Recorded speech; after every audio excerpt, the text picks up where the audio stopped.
David here with Figboot on Pens, back again with another fountain pen review. Today I have for you a brand new release of a brand new model from Leonardo called the Momento Magico. I have two versions of this pen I'm going to show you today, but before I do that, with a name that means magic in Italian, I felt it appropriate to do a little trick for you. Now, just to preface this, now, in the past and in the future, if I ever show a magic trick, know that what you see is what you get. While I might use clever editing tricks in an April Fool's video, I would never do that when showing a trick. In order to do this trick, I need three things. I need a bag, a glass bottle, and a Rubik's Cube. I happen to always have some cubes over here with me. And here we have a bag. And in this bag, we have a glass bottle. So what I'm going to do is I'm going to take the cube and go ahead and put it inside the bag. And then we'll wrap this up and watch.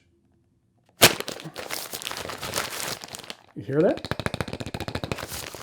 Because inside we now have a cube inside the bottle. And if you were here, I'd let you examine it. This is truly a real cube inside a glass bottle.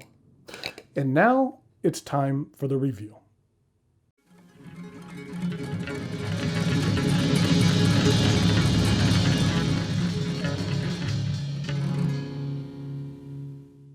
Okay, I hope you enjoyed that trick. I enjoy magic, but finding tricks that play well in this format are rare.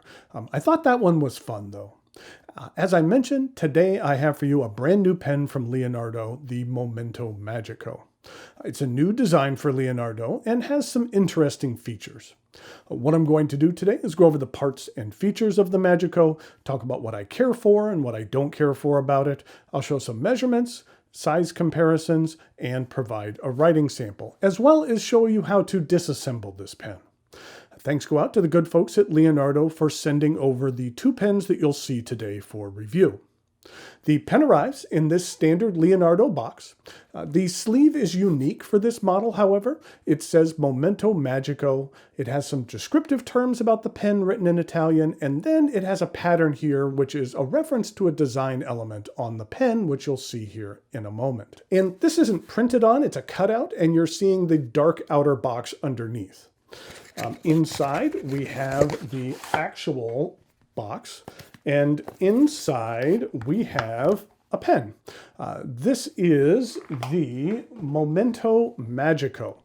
Now, I have two different models here of this pen to show you. I have the one in matte black, and then I have the one here called the Pietra Salata. You can see the matte black has ruthenium trim and the Pietra Salata has gold trim.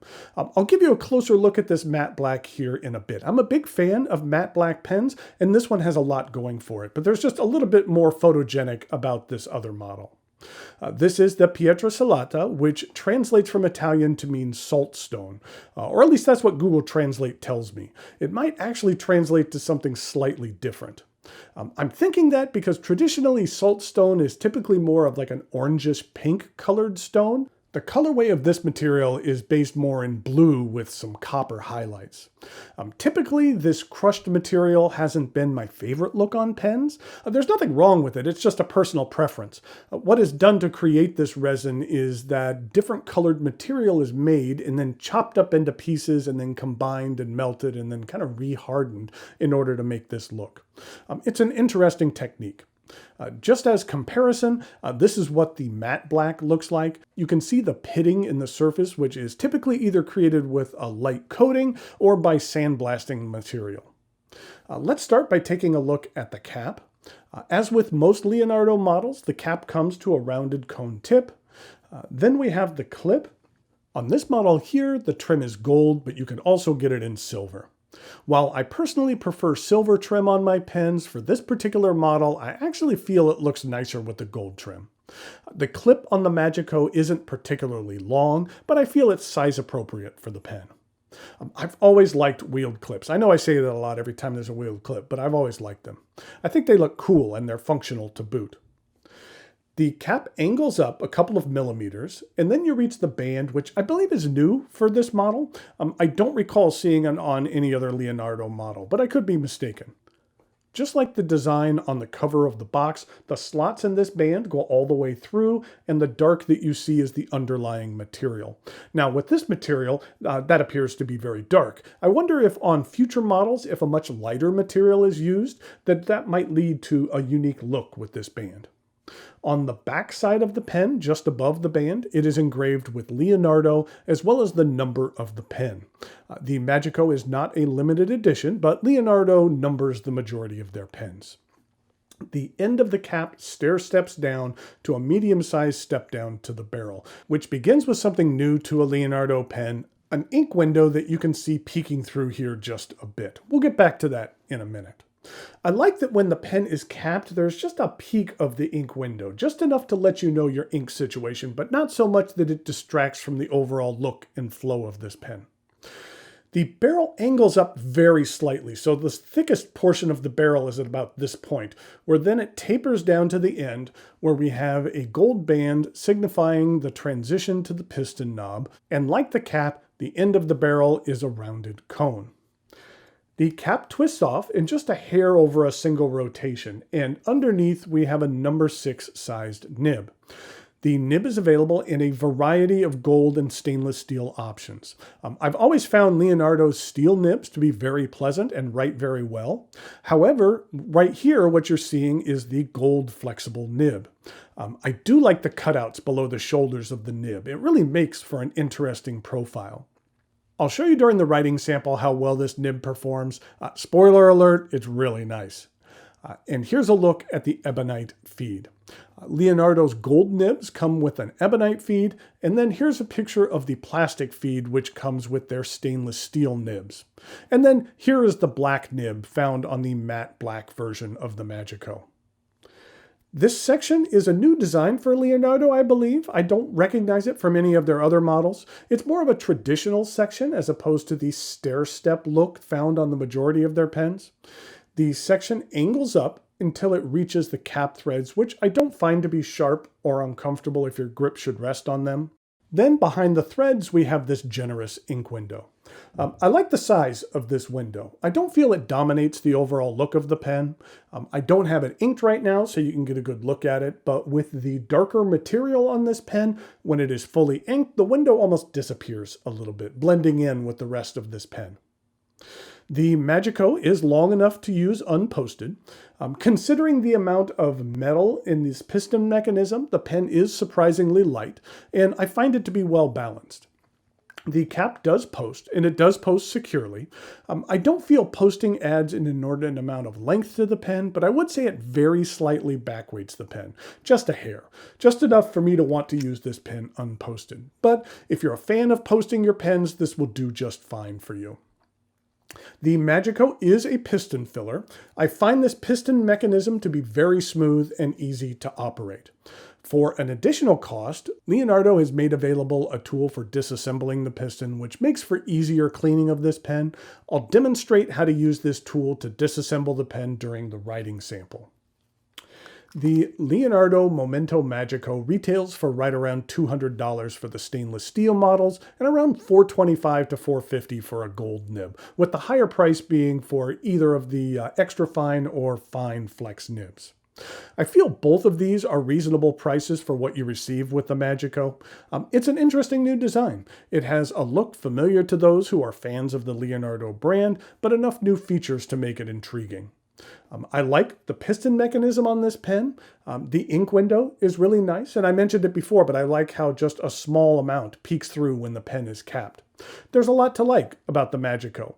I have a feeling that you might be seeing this pen in some other limited edition and cool materials coming up in the near future.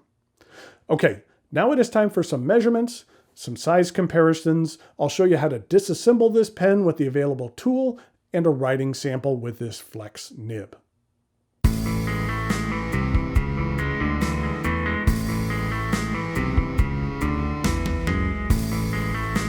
Okay, so here we have the Leonardo Magico, and this was in the two different versions, the matte black and the Pietro Salato.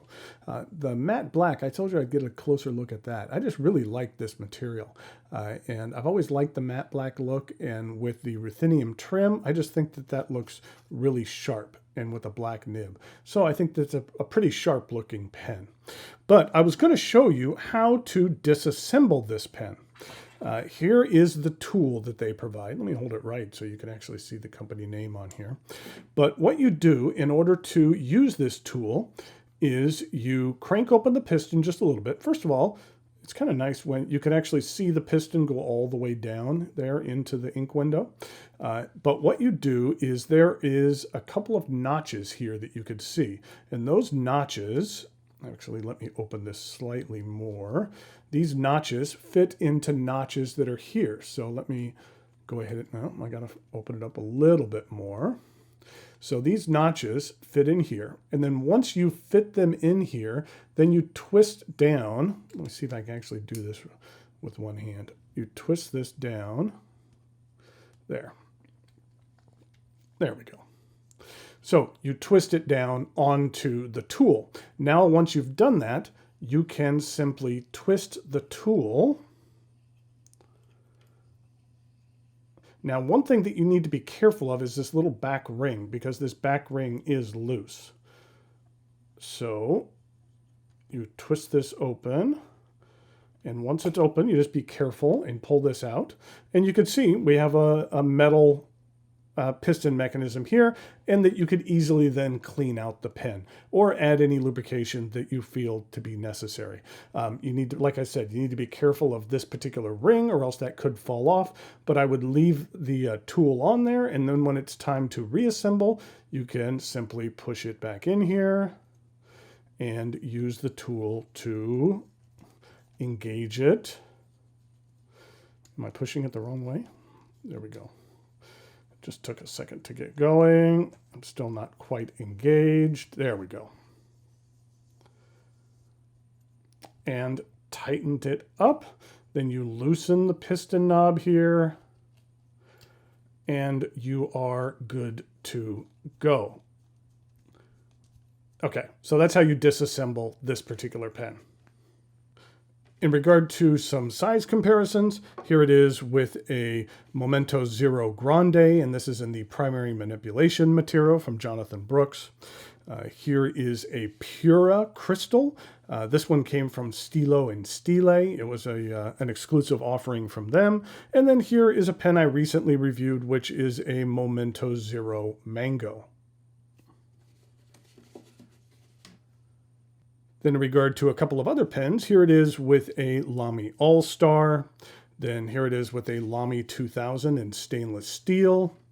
And then finally, here it is with a pen from Jonathan Brooks, which is one of his Charleston models in the Earth Magic material. I just love this Earth Magic material. I think it's really vibrant. I think it's kind of cool. Wouldn't it be kind of cool if you saw an Earth Magic material made into a Momento Zero? I think that would look pretty sharp. But that's what it looks like in comparison to the Magico. In regard to some uncapped comparisons, here it is with the Momento Zero and the Momento Zero Grande, and then the Lamy 2000.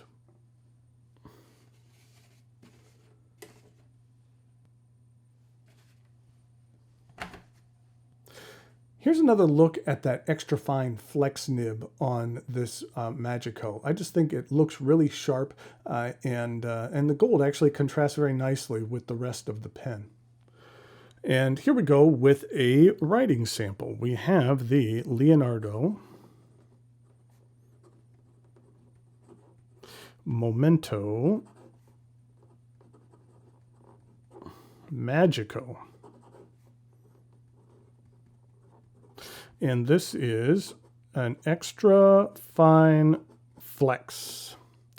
And the ink that I'm using is Leonardo Smeraldo.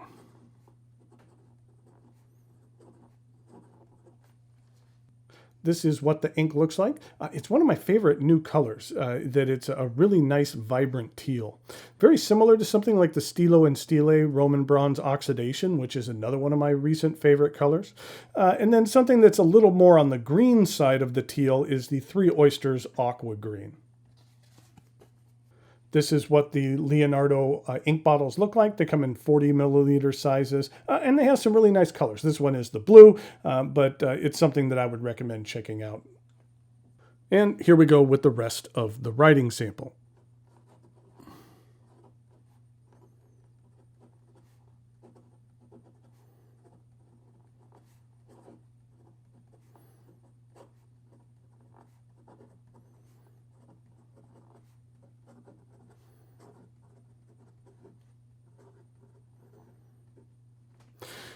That you can see that this is a very flexible nib, and if you are into calligraphy and things like that, this is one that does add a lot of line variation. I'm barely putting any pressure on here, and it's very much an extra fine line, and I can get significantly larger after that.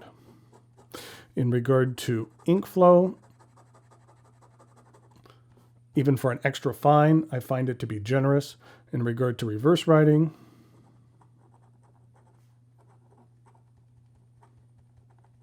it's a little sharp, but it gets the job done. And in regard to some fast writing,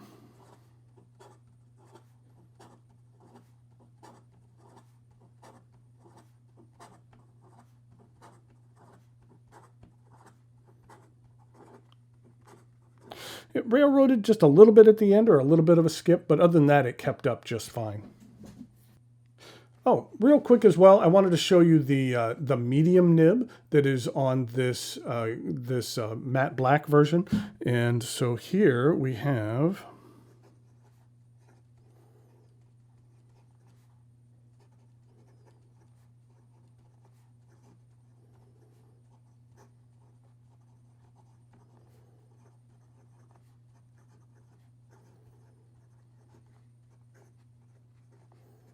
something that I would categorize as a very generous medium nib with a decent amount of ink flow as well. So both of these nibs are very nice. So there we have two new additions to the Leonardo family, two versions of the Magico. I think that this is a really interesting addition to the Leonardo lineup that, like I mentioned during the review, it's similar enough so that it has a lot of the elements that you like about Leonardo pens, but then it has some interesting new features just to add a little bit more to the equation. Until next time, thanks for watching, and I'll talk to you later.